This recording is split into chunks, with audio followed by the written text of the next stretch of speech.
Good morning mga day! Ayan nga pala, gigising nga ako dahil ito ay may pasok kami ng aking kapatid. Kaya maaga akong gumising.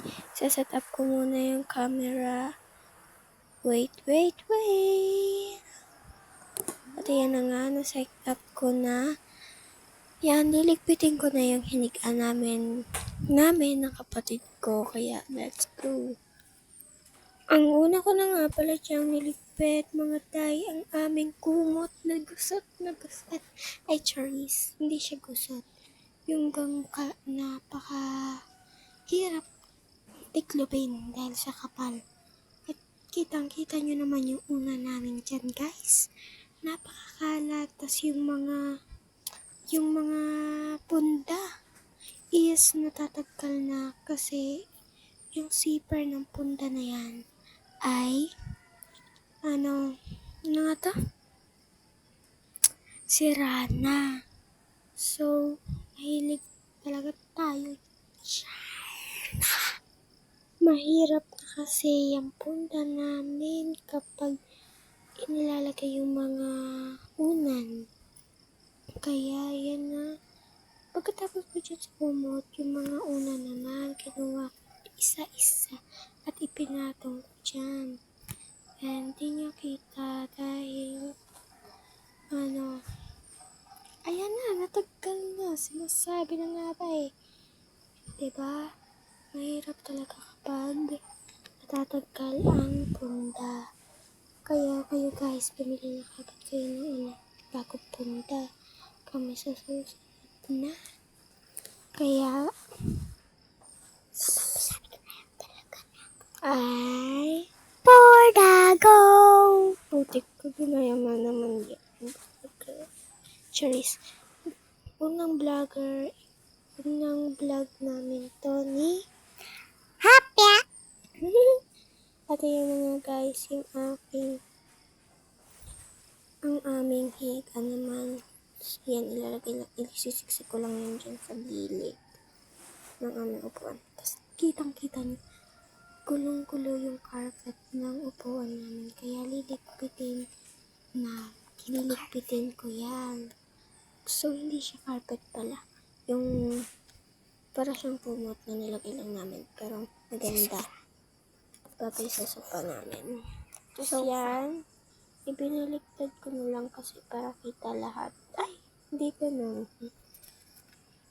Kaya na nga guys, maglalagay na tayo ng carpet dyan mamaya.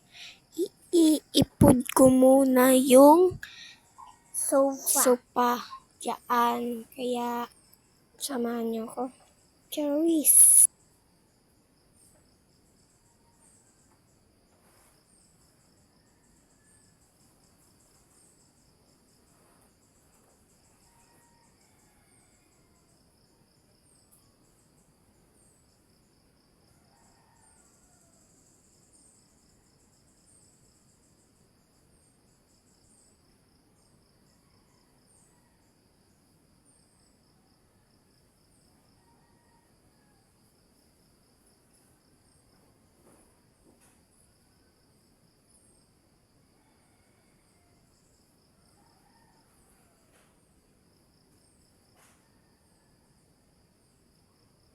Ayan nga pala guys, malapit na ako matapos dyan.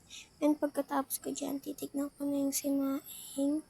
And aabitin ko na yung pang maluto na mani kopya, mani popcorn.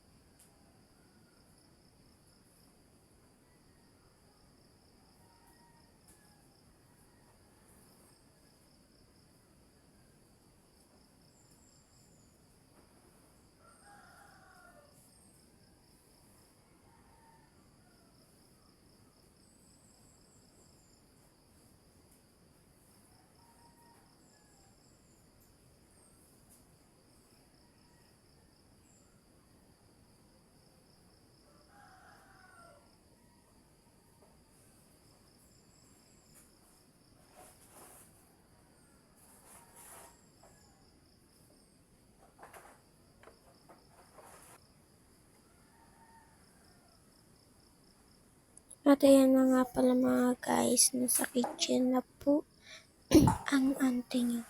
Kung mahalata nyo lang po na masyadong pause ako. And yung kapatid ko, napaka-ipal. Huwag nyo na lang po pansinin yung boses niya.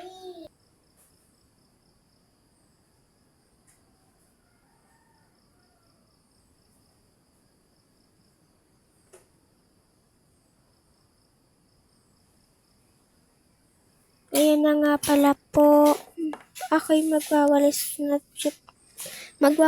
po ako dyan mamaya. Ayan. Nahanap ko po dyan ang aming walis. Yung pala ay nasa harap lamang. Hindi ko makita. Kanina ko pa hinahanap. Kung saan ko na hinahanap.